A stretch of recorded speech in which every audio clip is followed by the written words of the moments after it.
welcome to the Narrowing Path, Walking the Spiritual Walk. My name is Steve Van Eiderstein. Thank y'all for joining me today as we go through for April 18th reading of James Allen's Daily Meditations.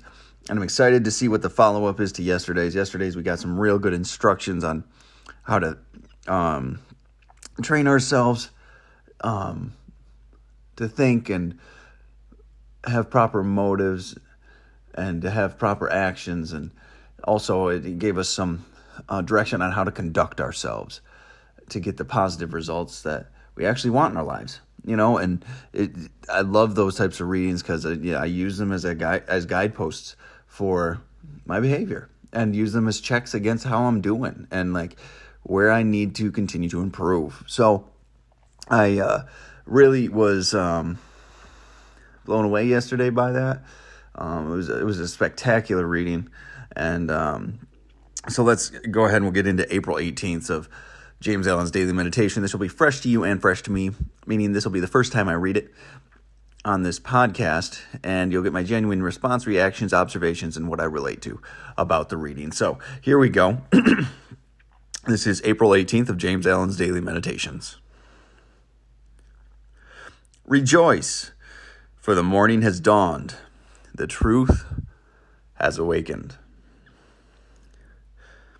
We have opened our eyes, and the dark night of terror is no more. Long have we slept in matter and sensation. Long did we struggle in the painful nightmare of evil. But now we are awake in spirit and truth. We have found the good, and the struggle with evil is ended. We slept, yet knew not that we slept. We suffered, yet knew not that we suffered. We were troubled in our dreaming, yet none could wake us, for all were dreaming like ourselves. Yet there came a pause in our dreaming. Our sleep was stayed. Truth spoke to us, and we heard, and lo, we opened our eyes and saw. We slumbered and saw not. We slept and knew not. But now we are awake and see. Yea, we know we are awake because we have seen holiness, and we love sin no more. How beautiful is truth. How glorious is the realm of reality. How ineffable is the bliss of holiness. What a reading that is. It's has a sermon kind of vibe to it, doesn't it? The rejoice. We were sleeping, like just sharing the good news, right? It's what it feels like when I read that. And I mean, but it's true because we wake up from our sleeping. We wake up from our blind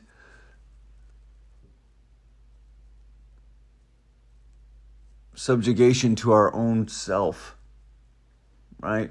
To our own sins, to our own desires, our own fears and selfishness and self-seeking. So it's it's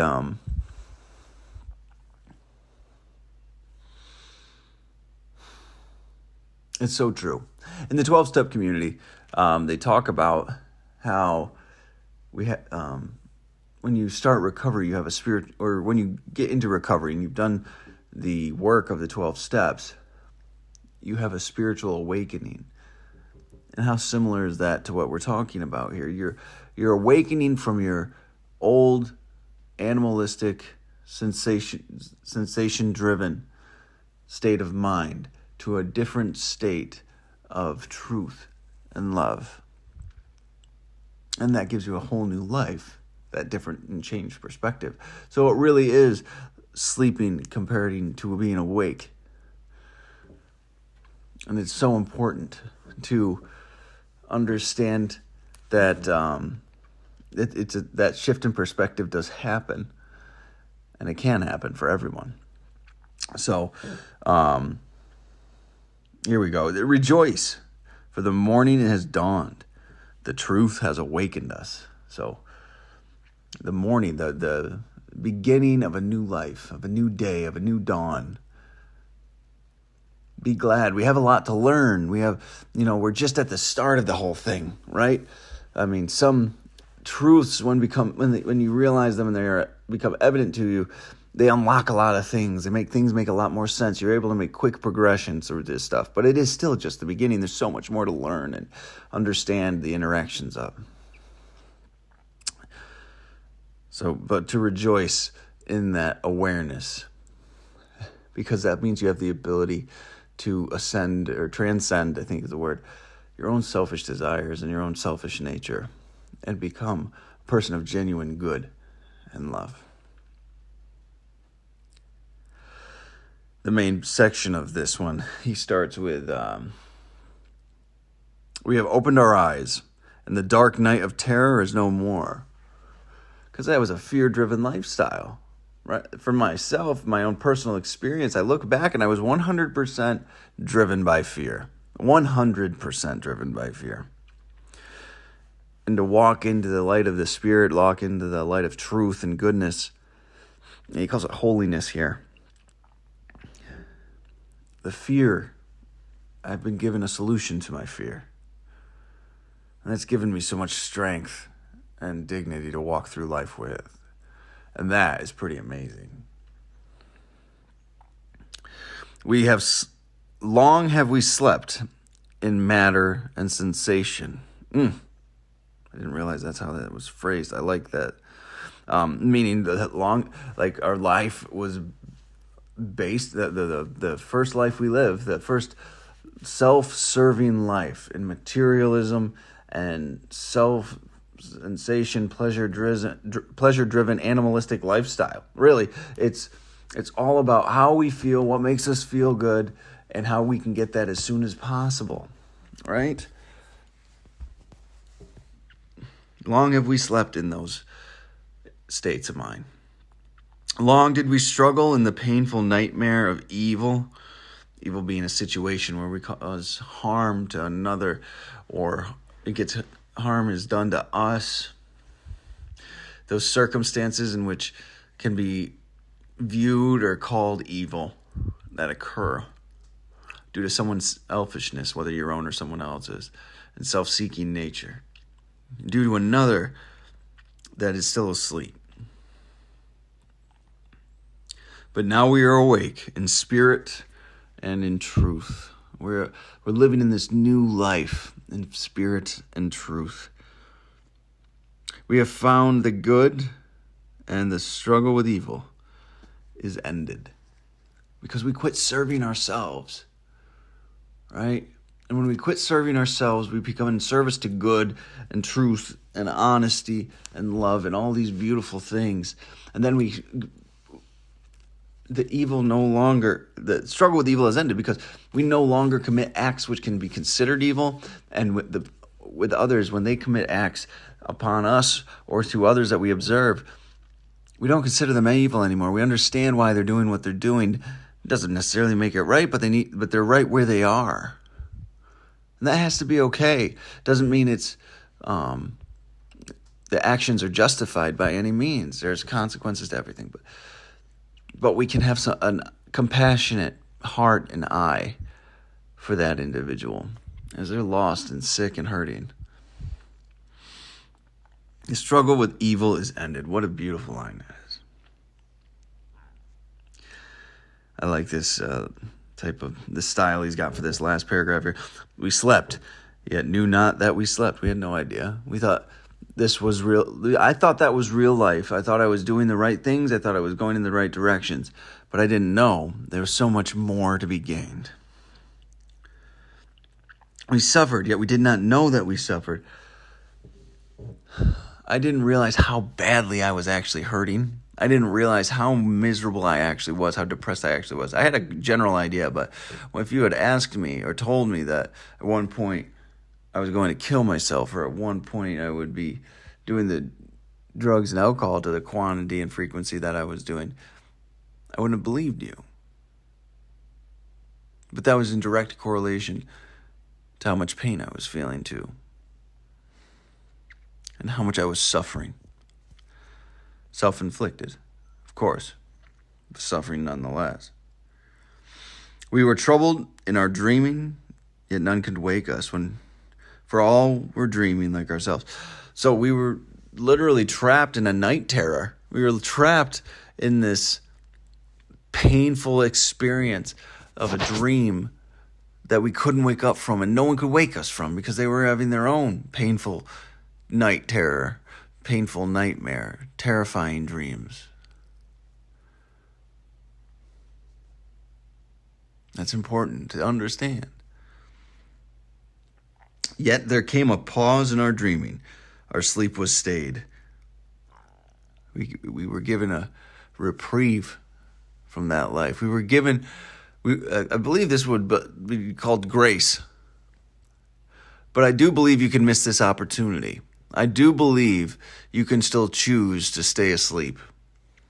Or go back to sleep, maybe. There came a pause in our dream, and our sleep was stayed. But you have to listen for the truth in those moments. Truth spoke to us, and we heard. And lo, we opened our eyes and saw. You have to be willing to hear that. And you have to be willing to open your eyes and take a different perspective and take a different understanding of the things you thought you knew. And when you can do that, the entire world changes for you.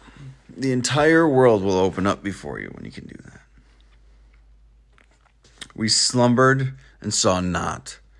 We slept and knew not. It's just the ignorance. We've talked many times in this year so far about how ignorance is the driving force of all sin, because we do not understand, at least on some level, there's some progression of the action. There is a misstep here. There is a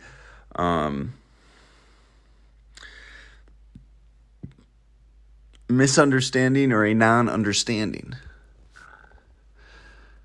because that's the only way sin exists. But we didn't know we were ignorant. We didn't know we were ignorant to the circumstances we needed to be aware of.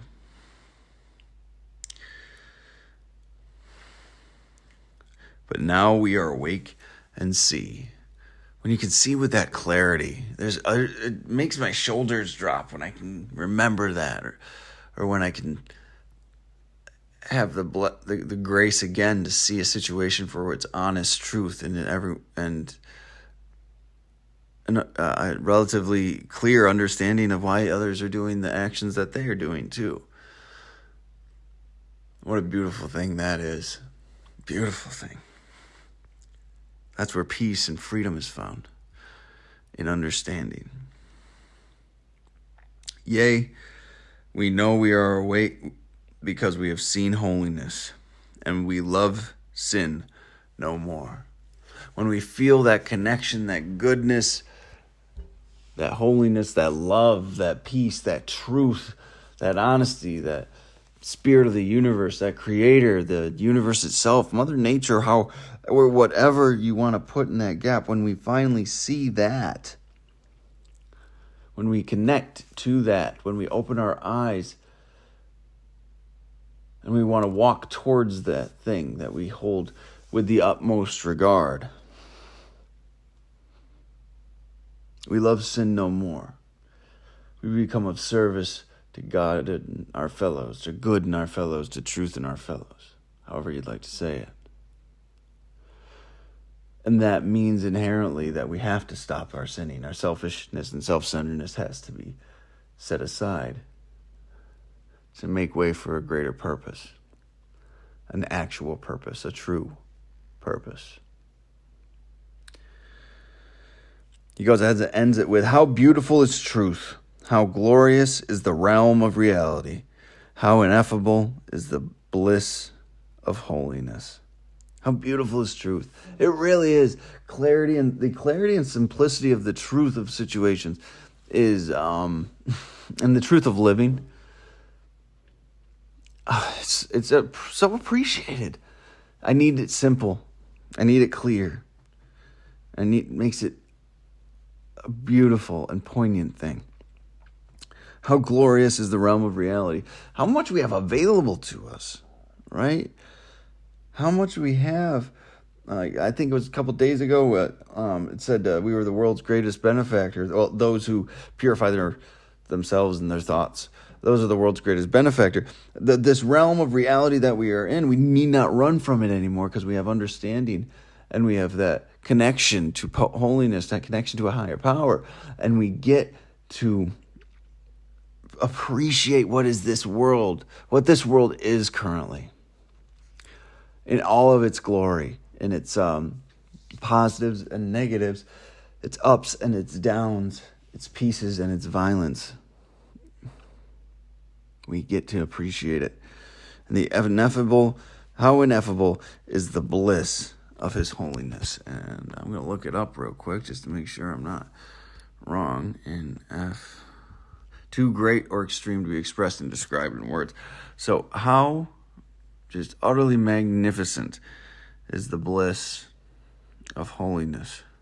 That peace, that serenity, that awe-inspiring majesty of the world.